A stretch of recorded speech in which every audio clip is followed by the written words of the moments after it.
Despite its technological superiority, Betamax vanished from the market. Why did the most advanced technology ultimately fail? Once a leading contender in the VCR market, Sony's format lost market share within years, squandering enormous development costs and damaging its brand image. Yet, in fact, this defeat stemmed from a structural cause that continues to repeat itself in the modern technology industry. What was the true reason? In this video, we'll explain why technological superiority became the seed of failure, what Sony overlooked, and the lessons for modern business. Now, let's delve into the full scope of this fierce battle between technology and market. This feature also further details the importance of product strategy. In the 1970s, television programs were bound by broadcast schedules, and missing a desired show was common. Recording was a dream feature. Amidst this, Japanese electronics manufacturer Sony embarked on developing a home VCR. At the time, Sony was synonymous with technological innovation. Then, in 1975, Sony triumphantly unveiled the Betamax, the world's first home video cassette recorder. Betamax astonished people with its compact cassette and superior picture quality. It was a testament to Sony's technology prowess. This ushered in a lifestyle we now take for granted, recording favorite shows at any time and rewatching them repeatedly. The media hailed Betamax as the technology of the future and a revolution in home entertainment. Its arrival met with widespread acclaim. Sony was convinced that its overwhelming technological prowess and first-mover advantage would lead this new market.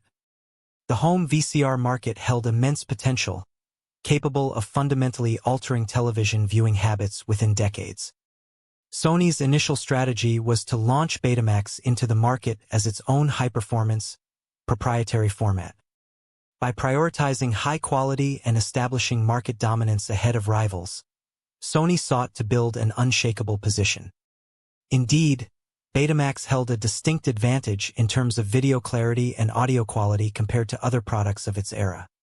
In the early market, it garnered immense support from technologically savvy early adopters, making a smooth start. By the late 1970s, Sony had established itself as a major player in the VCR market, its momentum undeniable. Within Sony, there was a conviction that Betamax would succeed, fueling a drive for further technological innovation. Even competitors acknowledged Sony's technological capabilities, and Betamax was expected to become the industry standard. Up to this point, everything had proceeded exactly as Sony envisioned.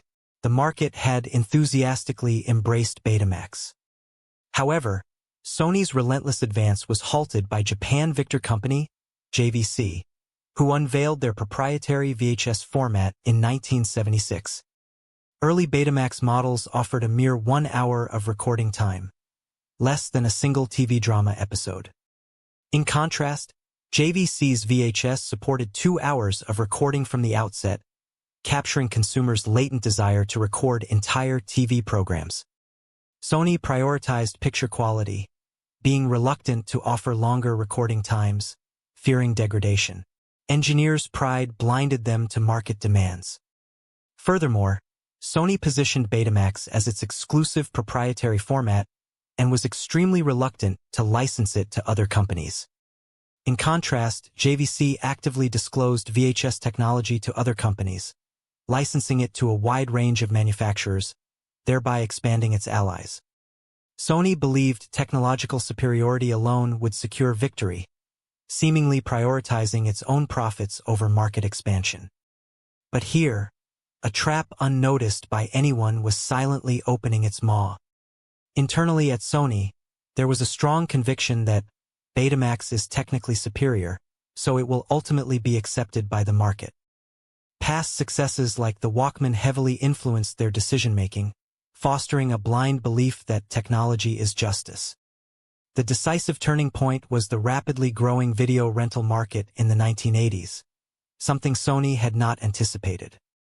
VHS, capable of recording over 2 hours from the start, offered an overwhelming advantage to rental stores by accommodating entire movies. Furthermore, The adult content industry's fervent support for VHS also contributed to accelerating the market's shift towards VHS. JVC's open strategy led many manufacturers to produce VHS format VCRs. As a result, the number of VHS-compatible models overwhelmingly increased. Sony had invested enormous sums into Betamax, making a format change at that point extremely difficult due to sunk costs. Within the company, strong voices questioned, are we to yield to the technologically inferior VHS? And resistance to change further exacerbated the situation. Thus, despite its technical superiority, Betamax, inferior in market strategy and ecosystem, rapidly lost market share. By the mid-1980s, VHS market share overwhelmed Betamax. Retail store shelves became filled with VHS products. Video rental stores also prioritized customer convenience, stocking primarily VHS tapes, further isolating Betamax. Ultimately, Sony itself was forced into a situation where it had no choice but to manufacture VHS format VCRs. It was nothing short of ironic. The technically superior Betamax was defeated by market choice, effectively losing its presence. Then, in 2016, Sony completely ceased production of Betamax cassettes. The Betamax war was decided not by technology, but by the market. This Beta versus VHS war left a stark lesson. Technological superiority does not always directly equate to market success.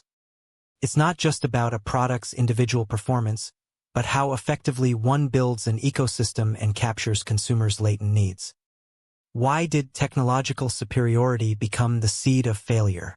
It was the disregard for market needs and the ecosystem. What did Sony overlook? The demand for longer recording times and the opportunity for market expansion through collaboration with other companies. What is the lesson for modern business?